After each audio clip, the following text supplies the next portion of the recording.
Hey, this is Ari. Welcome back to the Energy Blueprint podcast. With me today is Dr. Amie Hornaman, who is also known as the Thyroid Fixer. And she's the founder of the Institute for Thyroid and Hormone Optimization, which is an organization with transformational proven approaches to address thyroid dysfunction and support people in returning to their full optimal health.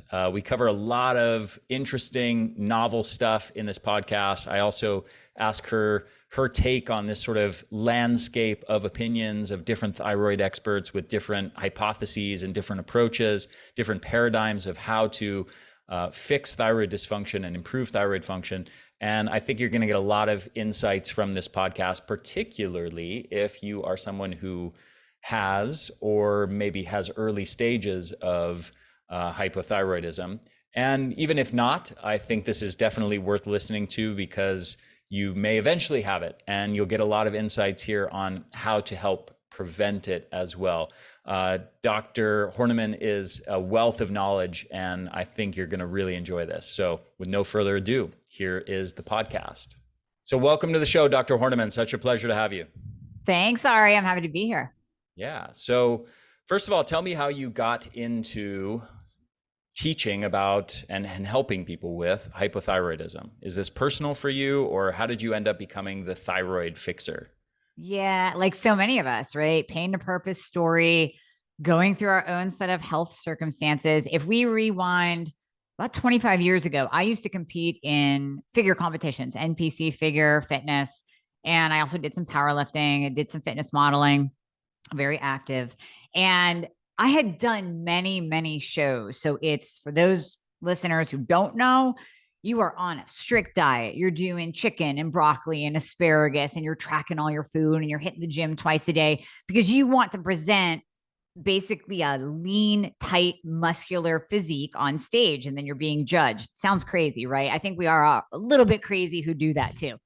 So I had done many of these before. I did not approach a show prep lightly because I came from a family with obesity, and I was a chubby kid when I was younger too.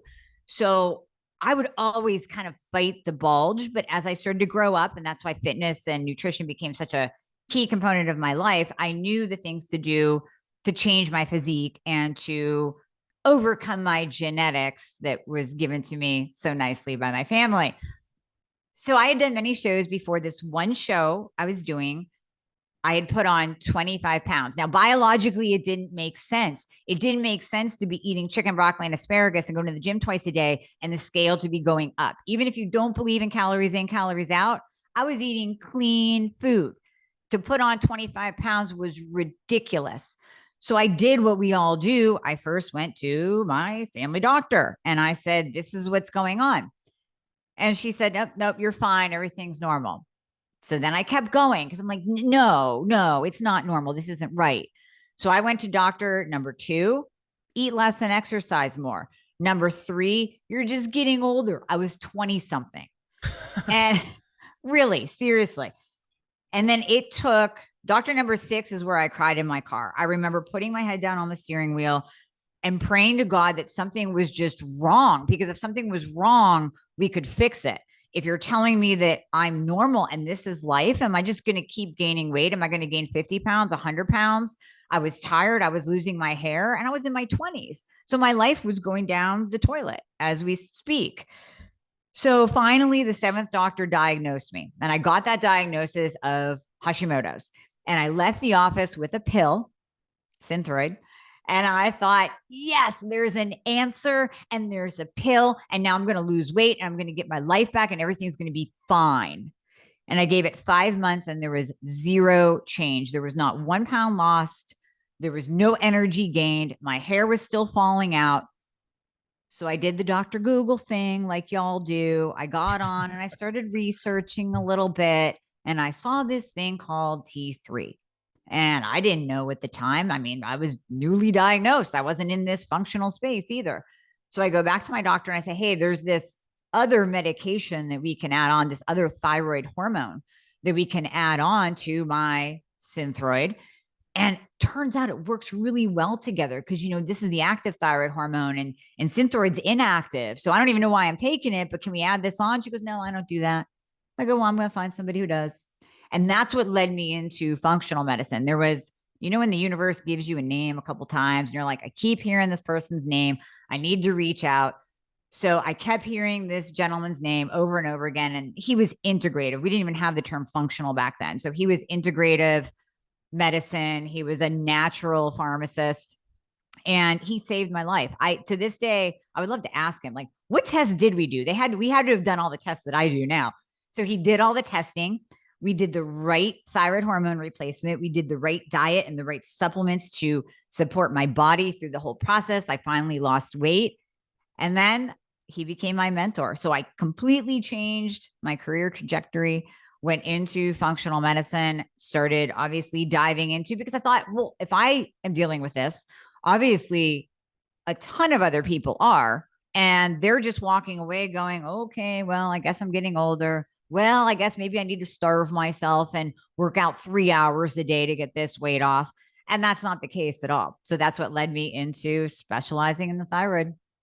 Beautiful. So why is this so misunderstood within conventional medicine? Well, first of all, it's the standard of care. What most conventional docs are taught in med school is to check the TSH, the thyroid stimulating hormone. If that is actually flagged high, then you treat for hypothyroidism and you give T4. You give Synthroid. It's standard of care.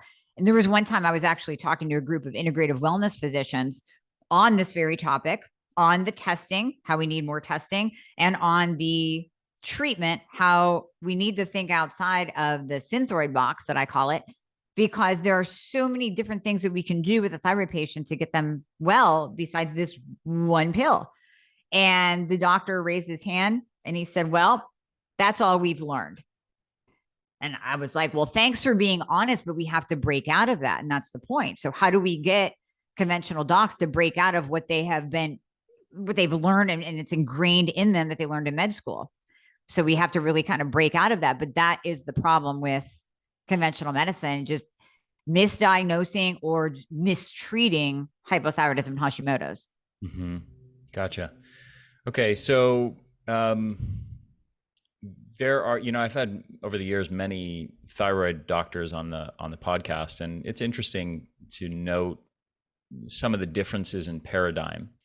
And obviously, if I had a conventional doctor on here who is just the sort that you're describing there, that you went to personally see many of, they would have their own very different paradigm that's very TSH centric, as you just described. But even within functional docs, there's some pretty significant differences. I'm curious how you conceptualize sort of what are the key causes of Hashimoto's hypothyroidism? So with the general term hypothyroidism, in that term, low thyroid function, we have Hashimoto's and then the 5% of the other. So 95% of all hypothyroidism is Hashimoto's, which is the autoimmune form of hypothyroidism. It's where your body attacks your thyroid gland and your thyroid gland stops producing the proper amounts of thyroid hormone that it once produced, and it starts to become damaged. We can actually see it on an ultrasound where it looks like it's been attacked. It looks all jagged and edgy, whereas in the other 5% of hypothyroidism, that is usually caused by either over exercising, under eating, extreme dieting, certain medications, cancer with radiation or chemotherapy near the site. So those causes of hypothyroidism where the thyroid gland itself just goes, nope, I'm not working well anymore. That only really accounts for about 5 to 10%. The rest is the autoimmune form. Now we know that autoimmune is on the rise through the years. We have increased exposure to environmental toxins and pesticides and all the things that are endocrine disruptors that we hear so much about these days. We have increased stress. I mean, just you can even go before 2020 and pick up on increased levels of stress, two-income households. People are trying to do everything all the time. It's go, go, go society. But now you add the last couple of years on it. Now we're definitely seeing an increased incidence of all autoimmune diseases, but definitely specifically Hashimoto's, because Hashimoto's with autoimmune, you have to have a trigger. And that trigger for women, since we see Hashimoto's more in women than men, that trigger can be low testosterone. It can be something that pregnancy is normal, but it's also a stress. Perimenopause, puberty, menopause, hormonal shifts, all of those things, in addition to the stressors and the endocrine disruptors, just it's like set up for autoimmune to present itself. Mm-hmm. Very interesting. Okay, and so let's say you've got exposure to various kinds of environmental toxicants. Let's say you've got stress. How does that actually translate physiologically into the thyroid not working well?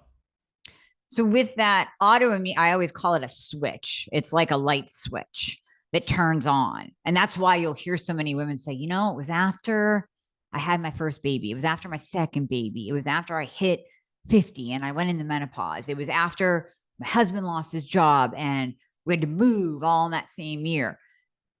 It's like the switch turns on. Now, you always have that genetic predisposition. So with any autoimmune, and Dr. Alessio Fasano talks about the three-legged stool. I think he's the first one that started the three-legged stool analogy. With the three-legged stool, you have that genetic predisposition component that says genetically you have autoimmune in your family. It could be that mom had Hashi, but Graham had lupus, and your sister has type 1 diabetes. There's just that autoimmune component. So now the question is, what is your body going to do with it when that switch turns on? Is it going to turn on Hashi? I use the analogy of soldiers. Those soldiers, are they going to go out and attack your thyroid? Are they going to attack your joints and you have RA? We don't know, but that switch goes into the on position with one of the legs of the stool, the trigger, the stressor, the whatever it is. And it can even be, we see a large tie back to Epstein-Barr virus, which many of us have. So EBV is a huge precursor to Hashimoto's. Now, why the body chooses the thyroid, why those soldiers say, hey, that thyroid gland, that looks like a really good gland to go and attack and just destroy. Why autoimmune presents itself differently in certain people, I'm not really even sure. But we do know that lower testosterone levels, which if you look at males and females, males have higher, even though females have more testosterone is the more abundant hormone actually in females, men have more of it. So when we're looking at total testosterone levels for a guy, obviously we're going to see 900, 1,000, 1,100. For women, we're going to see 50, maybe 40, maybe 60. So with that lower testosterone too, testosterone is very protective against autoimmune. So that's another reason why, in addition to our hormonal shifts that women have all the time, we also have lower levels of testosterone, which protect against autoimmune. So I think that's why women get hit harder with the Hashimoto component of autoimmune versus men. But it's just it's that switch turning into the on position. Mm-hmm. What do you make of the sort of immune system's role in actually destroying and sort of gobbling up the thyroid gland tissue? I've seen different opinions on this. One take on it is sort of more what I just described. That's like, hey, the immune system starts to recognize this self tissue of the thyroid gland as non-self, and therefore starts attacking it and sort of gobbling it up. Therefore, and as you have a smaller and smaller thyroid gland, less hormone naturally results from that. Alternatively, I've seen people say it's not so much that the immune system is targeting the thyroid gland tissue itself. It's more that there are toxins, maybe heavy metals, maybe infections, viruses, things like that that are being stored in that tissue, and the immune system's trying to get to them, and then destruction of the thyroid gland is sort of an unintended side effect of that. And then I had Dr. Eric Balkavage on my podcast recently, and he really sort of brushed off all of the notions of the idea that the immune system, that these antibodies, anti-thyroid antibodies, anti-TPO and what's the other one? TGA, Yeah, thyroglobulin. thank you. That really those antibodies are not.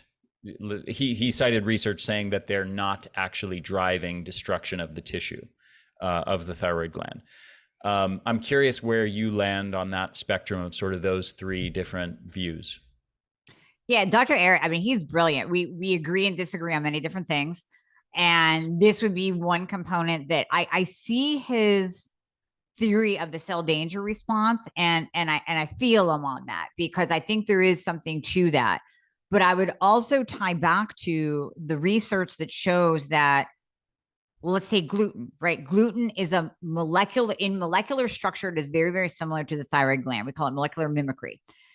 We know that gluten consumption has been on the rise, and we can't say, well, there's more gluten-free foods out there, so people are eating. No, they're not. And the gluten-free foods are just as inflammatory. So we can take the denatured wheat, the increased gluten gliadin exposure through the years, and I tie that actually back to why the immune system attacks the thyroid gland specifically, because it looks like the thyroid gland. So to kind of break it down in an easy to understand analogy, your soldiers, so your antibodies, you look at your lab tests, those TPO and TGA antibodies are antibodies to the thyroid gland, thyroid peroxidase, thyroglobulin. Let's say you look at yours and you have, we'll say 600. So you have 600 TPO antibodies. You have 600 soldiers that when you eat gluten, or all those years that you've been exposed to gluten, and maybe you didn't even know that you had Hashimoto's, because that can go undiagnosed for a good decade or more. So maybe you didn't even know that you have Hashimoto's. Nobody's tested you properly, like myself. And there's been destruction all along. So you didn't even do any research or talk to someone that said, hey, you might want to even just eliminate gluten. It's so simple. Just take it out. And you've been eating it all along. Well, every time you eat that gluten, your soldiers go, hey, there's an invader that looks like the thyroid gland that we like to destroy. Let's go kill the invader, and then we're going to move over, because it can't really tell the difference. The soldiers can't tell the difference between your thyroid gland and the gluten molecule, and they're just kind of destroying everything. So that's one of my theories as to why Hashimoto's itself is on the rise. But I also think that because Hashimoto antibodies can come back as a false negative quite often, and it's also not tested enough, because many conventional doctors will say, oh, well, we tested it and it's zero. Now, I always say an antibody is an antibody. So you might have, let's say, the range for TPO, and it varies from lab to lab, but let's say one range is less than 34. So you have to be over 34 antibodies before you actually get flagged high and before your doctor pays attention to it. What if you have 24? Well, you're going to be told that you don't have Hashimoto's. And I completely disagree with that, because those are 24 soldiers, and they will continue building their army. And as you continue to eat gluten, as you continue to be exposed to different stressors and toxins, and like you said, heavy metals, and the underlying infections like Epstein-Barr virus and Lyme, as your body is battling all of this, it's building its army too. So 24 soldiers. I have heard some people say, I don't know if I remember exactly who I had this conversation with, but someone saying that some level of those antithyroid antibodies is normal. So are you saying that you think zero is the only healthy amount? Anything above that is indicative of beginnings of Hashimoto's? It is the beginning. That any antibodies are the beginnings of Hashimoto's for sure. Now, does that mean that it requires immediate treatment? No, I think it's just knowledge, and you have to look at it in context with the rest of the thyroid labs and the free thyroid hormone values, and how the patient feels. So if you have somebody that's coming in and you happen to run a full thyroid panel on them, and you see those couple of antibodies, let's say you have 24 out of 34, but their free T3 is great, and their TSH is below a 2, and their reverse T3 is below a 12, and they say, yeah, I'm pretty good. I really don't have any symptoms. I'm not struggling with weight gain or fatigue or hair loss or constipation. Then we just use it as knowledge, and we say, okay, this is some data. We're going to look at it down the road. And if you ever start to feel wonky or you start to get some symptoms, we're going to retest this and see where these are going. But maybe we do some lifestyle and nutritional and supplemental interventions to reduce those antibodies that are there, because that can be done. It can be pushed into remission. I wouldn't blow it off though. So the flip side is someone has 24 antibodies, their free T3 is at the lower end of the range, but still in the normal quote unquote range, and they're suffering with symptoms, then we pay attention to that. And it's not necessarily going to change the way that I treat, but we have to do something, because that person should not be suffering with symptoms and be told that they're normal just because they have some antibodies and maybe that's normal to have. Okay. So you've mentioned a number of different hormones in passing here. I want to make sure that people understand some of the key different hormones here. So there's T4, T3, free T4, free T3, reverse T3, and T2. Yes. Does that cover it? And can you maybe go over which of those are the most critical to measure? Oh, and TSH. Absolutely. I forgot TSH. And TSH. So yep, TSH is thyroid stimulating hormone. So that's produced by the pituitary gland. And that sends a message from the pituitary to the hypothalamus, or no, I'm sorry. The pituitary, well, here's how I like to say about TSH. And it's the HPT excess. The hypothalamus talks to pituitary, pituitary talks to the thyroid. It's kind of like a feeler. It's sensing, is there enough thyroid hormone in the system, or do we have to poke the thyroid gland and tell it to wake up and produce more thyroid hormone? So that's TSH. Good measure, but we can't rely on it, because I have seen hypothyroidism with TSHs of 1. And even in functional, it's optimal. You have to keep going and look at all the different hormones. Now, the thyroid gland does produce T1, T2, T3, T4. We only have assays for T3 and T4. We do not yet, unless it's in a experimental study situation where they do test T2 levels, because there's been a lot of studies on T2. We don't have it in the general population to test T2. And T1 is it's just there and it's not really important. It doesn't do anything. When we're looking at T3 and T4 on a lab, yes, we can look at the total and we can look at the free, and the free is ready to be taken up by the cell. So when we're looking at free T4 and free T3, and we'll tie in reverse T3 in a second, free T4 and free T3, because your thyroid gland produces those hormones, we really want to look at the T3. So T4 is inactive. There is not a single receptor site on any cell in your body for T4. There are, however, multiple receptor sites on every single cell for T3, including your heart and your brain, everything. So your body needs T3 to stay alive. That's the active thyroid hormone. Now, T4 will convert over to T3. And in doing so, I always say it's like running 10 Tough Mudders. It is really hard for the body to do, even though it is built into us. And that is what the body is supposed to do. There's many factors that can interfere with that conversion: estrogen dominance, insulin resistance, heavy metals, underlying infections, a genetic SNP on the DIO1, DIO2. There's so many different things that can interfere with that conversion. So that's where we want to test reverse T3. So I want to know how much active thyroid hormone is in your body, free, unbound, ready to be taken up by the cell and attached to that cell receptor site. I also want to know your reverse T3 level. Now, reverse T3, it's beautifully built into us as a survival mechanism.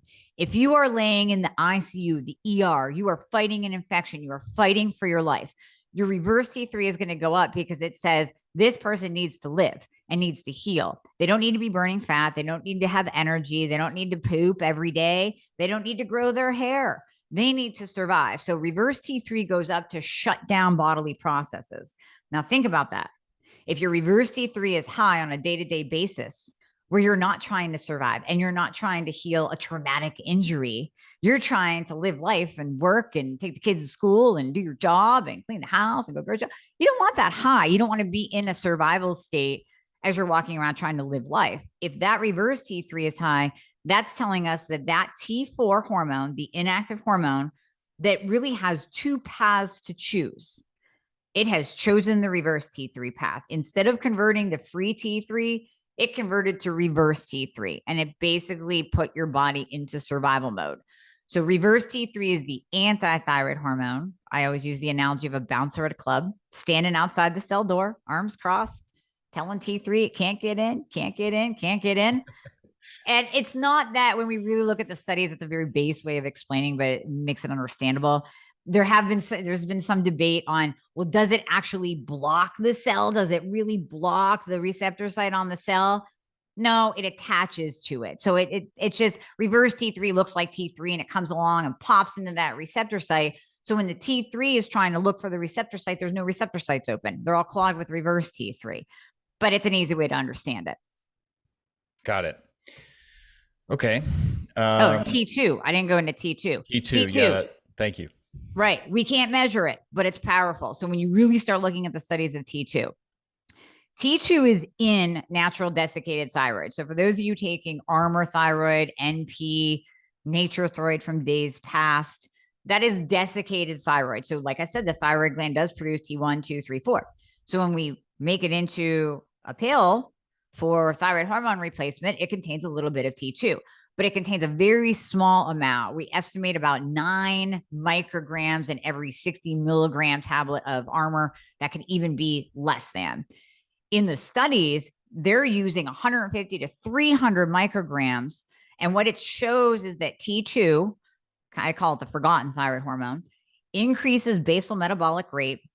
It does so with no thyromimetic effects, meaning it's not going to change your thyroid lab values for good or bad. It's not going to convert into reverse T3. And you're not going to be told that you're hyper. So it's not going to push down that TSH to where your conventional doc says, oh my gosh, you're hyperthyroid. No, you're not. You're not. But it will have an effect on brown adipose tissue. So we know you've talked a lot about this on your podcast, just activation of brown adipose tissue through cold exposure, ice baths, even fasting, autophagy, that all activates brown adipose tissue. And we want that activation because when you activate brown adipose tissue, you're actually protecting yourself against disease. You're improving your insulin sensitivity. You're lowering insulin resistance. You're burning more stored body fat.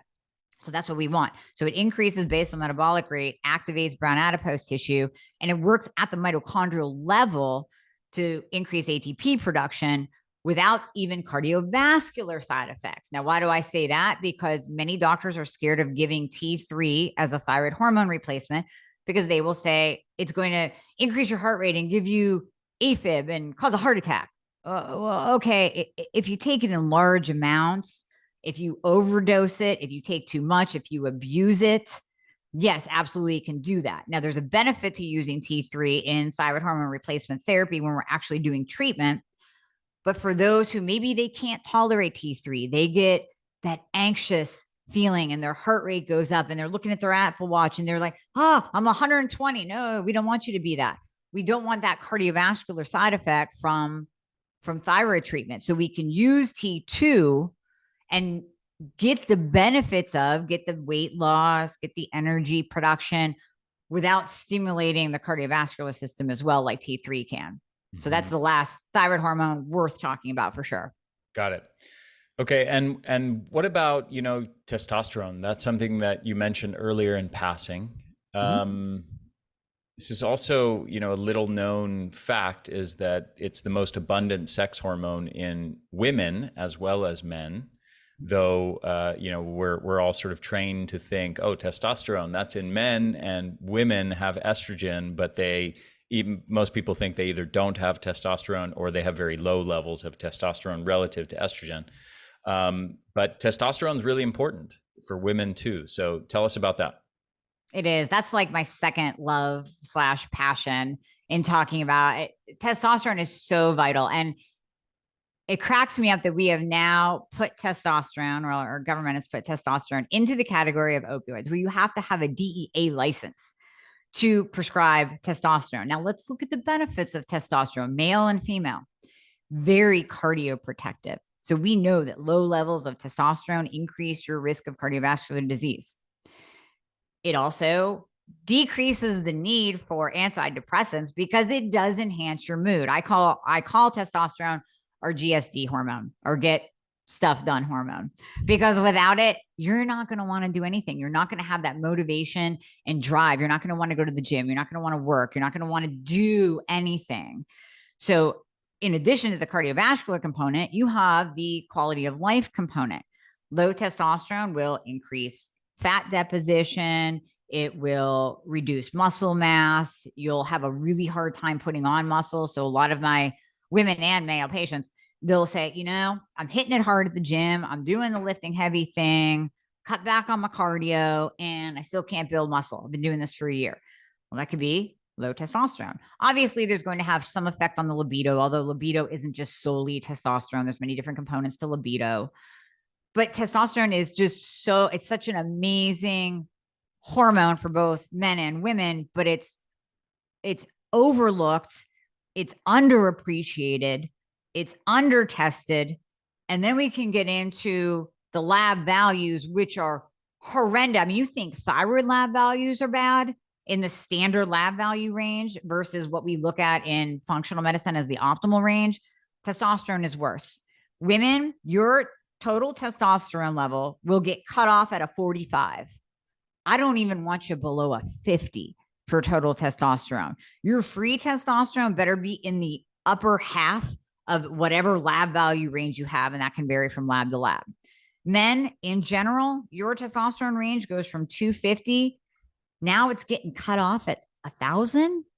And I wouldn't even let my 76-year-old father be below a 600 in testosterone because of the cardiovascular effect, because I want him to have quality of life. I want him to feel strong. I want him to be healthy. I want him to have low body fat so it doesn't bring on the diseases of aging. And that is testosterone. So you will actually be told that you are normal and everything is fine as a man if you're coming in with a testosterone of a 280, a 300, which is pitiful. You're not even going to want to get out of bed in the morning. Testosterone is it's such a passion of mine because it does so much for both sexes. And it's such a vital hormone, in addition to what we talked about in the beginning of it being very autoimmune protective. So when one study showed that when we give men, and this was a study done in men, not women, but when we give men testosterone, their incidence of autoimmune, specifically this study looked at Hashimoto's, their Hashimoto's incidence goes down. And those men with Hashimoto's, their antibodies went down too with TRT. Mm-hmm. Oh, that's interesting. What's the mechanism behind that? Now you're putting me on the spot. I think I have to look that up. Well, I don't know either. So it's okay. I don't know. If you don't know, then you're in good company. Yeah, no, that's a good question. Now you got my brain peaked. Now I'm going to have to look because we just know that fact that it's protective, but what is the mechanism? I'm going to have to look that up. Yeah. Yeah. Okay. So let's talk about practical interventions here. So let's say I come to you, I have hypothyroidism, and let's say my pattern is, you're seeing sort of moderate to low T4, T3, and then the free T3 is considerably low, out of range. TSH is, let's say it's a 7. And so you're seeing that pattern that is saying, hey, you've pretty much got Hashimoto's. What are you going to do with me? Mm-hmm. So this is just another area where Dr. Eric and I disagree, and many other functional practitioners and I disagree. I am all for thyroid hormone replacement because here's the thing. If you're coming in, and we can do all the things, we can do all of the nutrient interventions. I am a fan of iodine, magnesium, a little bit of selenium, not too much, all of the things that support the thyroid gland. We can go gluten-free. We can make sure that you're sleeping. We can make sure that your diet is on point. We can heal your gut. We can make sure your adrenals are fantastic and you don't have some wonky cortisol pattern. But even after we do all of that, the chances of us bringing a free T3 level from a 2.3 to, let's say, a 3.7 or a 4, which is where I like to see it, 3.5 or above, or the upper quadrant of that range, is very, very slim to none unless we add in some thyroid hormone replacement. Now, there are some cases that we can do this naturally. The numbers that you presented, Ari, they're a little bit further gone. So, but if someone's coming in just kind of right on the border of everything, and like I said, their symptoms aren't debilitating yet, then we can do some natural interventions that will absolutely help. But if they're in the basement, if they've been dealing, I mean, I get the people that they're on their last leg. They're like, either you help me or I'm a goner. That's it. So with them, they're so low in everything that we have to use thyroid hormone replacement. And I try to reshape people's outlook on this, because a lot of people will say, well, I don't want to go on medication the rest of my life. I say, well, listen, I get it if that's a statin or if it's a Band-Aid medication, like an antidepressant or a sleeping pill, which is what most doctors give to Band-Aid the symptoms of hypothyroidism. But we can take away all those Band-Aids and you can replace your thyroid hormone. So I rephrase it as thyroid hormone replacement. Just like when you go into menopause, the smart thing to do would be to replace those hormones that are no longer being made. They're not coming back no matter what we do. That's called aging. You cannot you can't beat the decline in hormones, but we can reverse it by replacing hormones. If you were a type 1 diabetic, you wouldn't say to me, well, I really don't want to go on medication so you can keep your insulin. I'll be like, okay, well, I'll be at your funeral in the next year because you're going to literally die without that hormone. Same thing with thyroid. You're not going to die. Well, you might after a long, long time, after, all the organs start to be affected, but nothing to be scared about. But you are not going to have good quality of life unless we replace those hormones that are no longer being properly made by your body. And in the case of Hashimoto's, when the thyroid gland has been reduced to a P or it's all jagged and messed up, that's certainly not going to be able to produce the proper amount of hormones that it once did. So in those cases, I am a fan, and I have seen it work multiple times, including myself, in replacing those thyroid hormones that are no longer being properly made, in addition to doing all the other things. We can't just throw thyroid hormone at you. And I say this over and over again to my patients on my podcast, everything. We can't just throw thyroid hormone at you and you be eating at McDonald's and not sleeping and not taking any of your vitamin, not supporting your nutrient status. It has to be all done in conjunction. But when it is done in conjunction, it literally gives someone their life back. Their symptoms reverse and they're like, oh, yes, this is how I'm supposed to feel. Is there any concern with the exogenous thyroid hormone causing a further acceleration of the thyroid gland destruction in a similar way, let's say, to many other feedback loops, hormonal feedback loops in the body? The classic example, of course, being the use of exogenous testosterone steroids causing atrophy and shrinkage of testicles and testicular production of testosterone. Does something like that occur with exogenous thyroid use? To my knowledge, we haven't seen a shrinking of the thyroid gland like we do with the testicles and thyroid and testosterone intervention. But there is that negative feedback loop. So yes, there is the probability that when we start using thyroid hormone replacement, and we don't use it unless you need it. We're not doing this thing of abuse just to help you lose some weight. We're actually using it because we can see that you have low thyroid hormone production in addition to all the symptoms. So there's going to be some negative feedback that occurs where your thyroid gland is naturally not going to produce the hormones that it is producing in the same amount that it once did. But here's the thing. If your thyroid gland is already not producing the right amount, I mean, it's already not doing its job. It's like keeping an employee on and still paying him a really good salary, and he's sitting at his desk looking at IG all day. It's still not doing its job. So what if you kind of have a choice. What if you put an app on their computer to block their access to social media? I love it. Well, okay. Okay, and so so yeah, I'm saying that jokingly, but also the analogy here is like, what if you are helping facilitate the thyroid gland to function better through, let's say, heavy metal detoxification, or improving your sleep, decreasing your stress, improving your circadian rhythm, improving your nutrition, etc. You can, and it all depends on how far gone they are. How far gone is that thyroid gland? Mm-hmm. So again, if it's shrunk down, if it's destroyed, if your free T3 is coming back at a 2.3, something like that, then we're probably not going to see that gland, your natural production of thyroid hormone, kick into the level that it should be. Now, if we can do it, we can do it. And like I said, there are those cases where absolutely all of that works.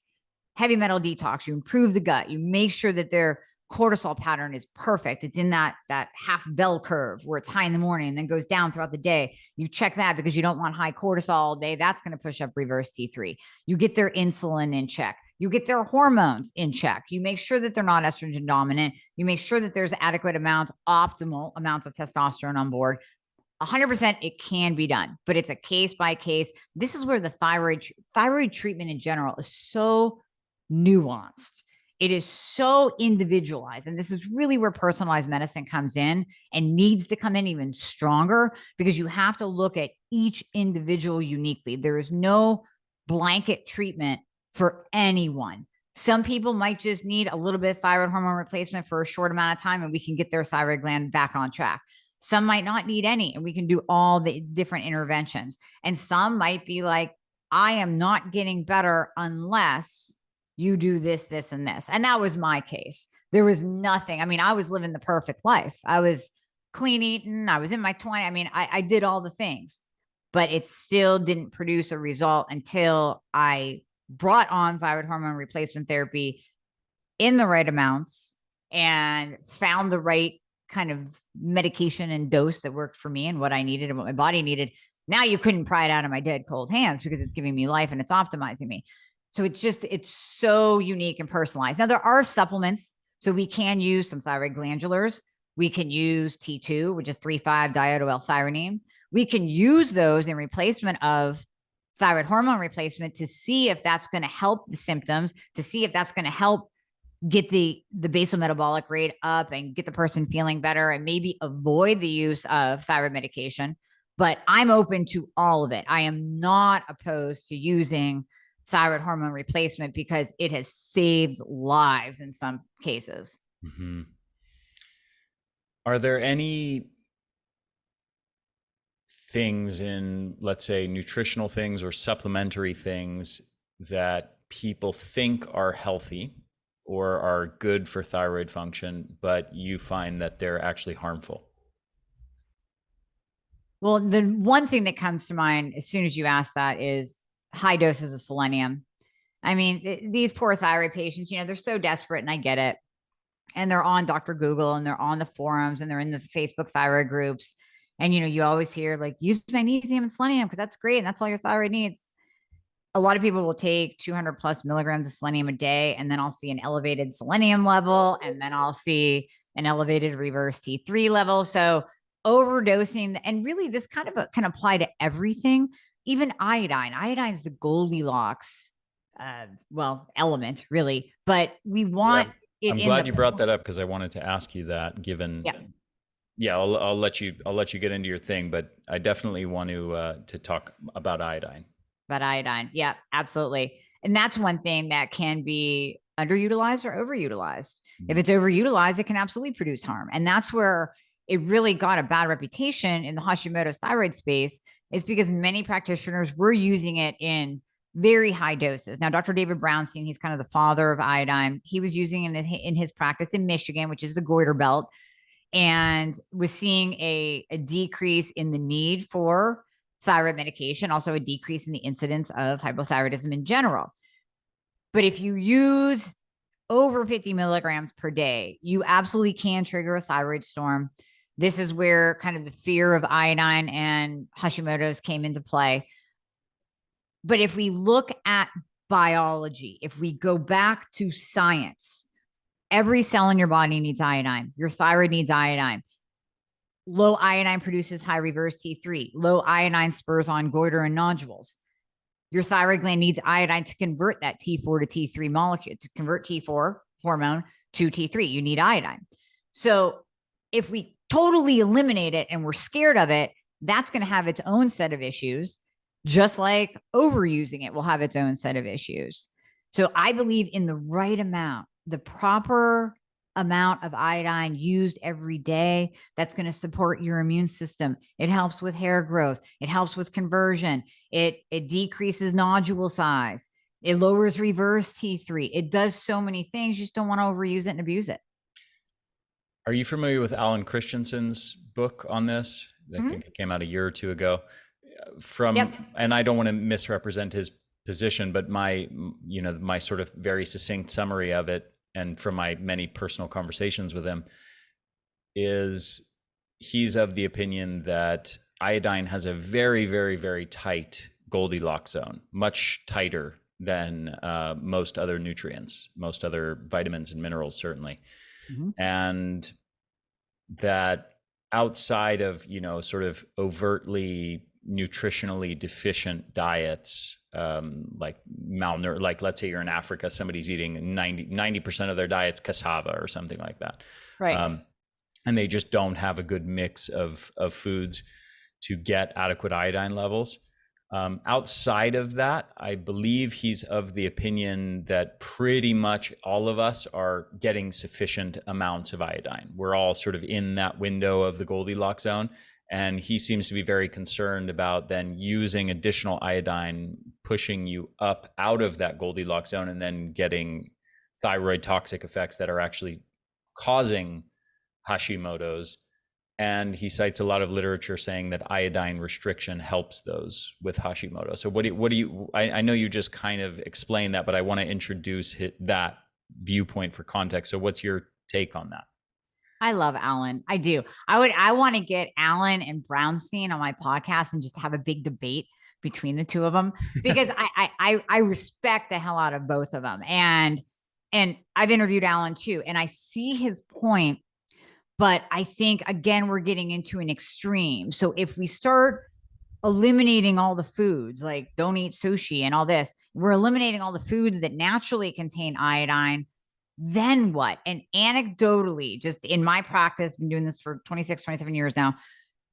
Anecdotally, when we just use a little bit of iodine, and I see low iodine levels, and I know that could be a whole nother podcast as to how to properly test iodine, what's accurate, what's not. No, putting it on your skin is not accurate. But when I do blood on someone that has not been taking it, it's low. It is flagged low each and every time. Now, once they start taking it, you're going to get a flagged high. But when you test that blood just from bare bones, nothing, it is flagged low. And again, anecdotally, when I just add in a little bit, and I'm not talking about overdoing it, I mean maybe 5 milligrams, maybe 5, maybe 25 is as high as I'll go. 12.5 is really nice. 5 is a fine starting point. And you just kind of find that person's sweet spot.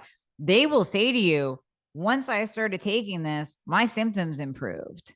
Mm-hmm. Because we know it's also antiviral. I mean, World War II soldiers carried iodine for pretty much everything. Oh, you got a wound? Here you go. You're getting sick? Here you go. You don't feel good? Here you go.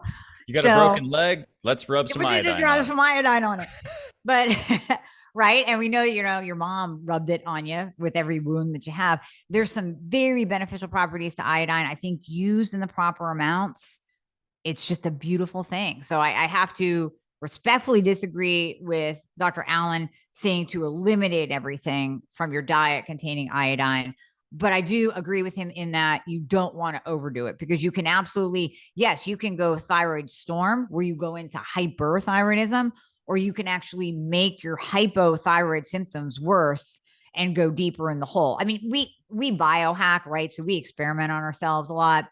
And there was a point in time years ago where I said, you know what? I'm going to keep increasing my dose of iodine every other day, every third day, to see what happens. And I got to a very, very high dose. I want to say I hit maybe 75.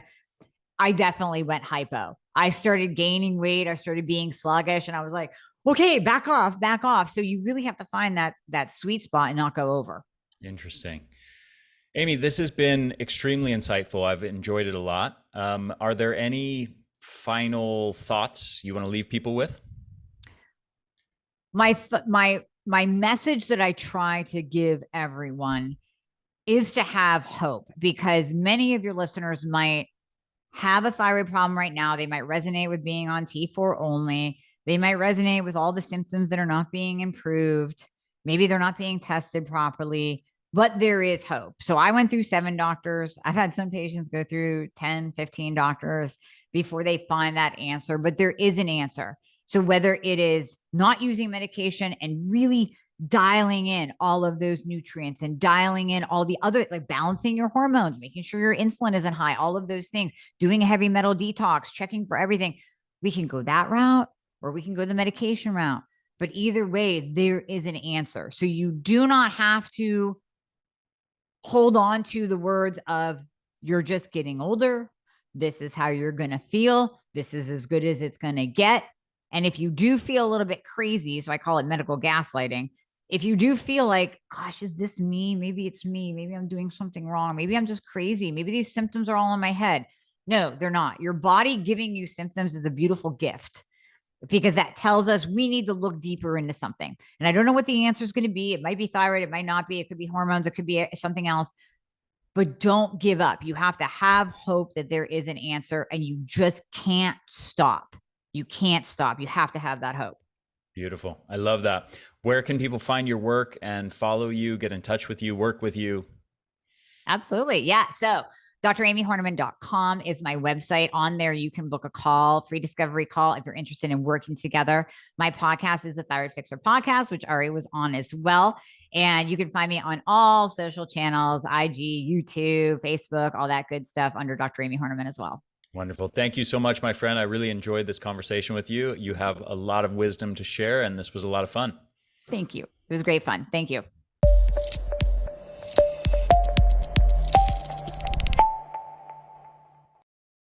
Hey there, this is Ari again. Thank you so much for listening to this episode. I hope you enjoyed it. If you did, if you found it valuable, please share it with your friends, share it with your family, help me get the word out there. Also, if you're on YouTube, make sure to hit the subscribe button and hit that little bell to get notifications every time we release a new video or new episode of the podcast. And if you're listening to this, make sure to subscribe to this podcast on iTunes or on your favorite podcast app. Thanks so much for supporting my work at the Energy Blueprint. I hope you enjoyed this episode. I will see you in the next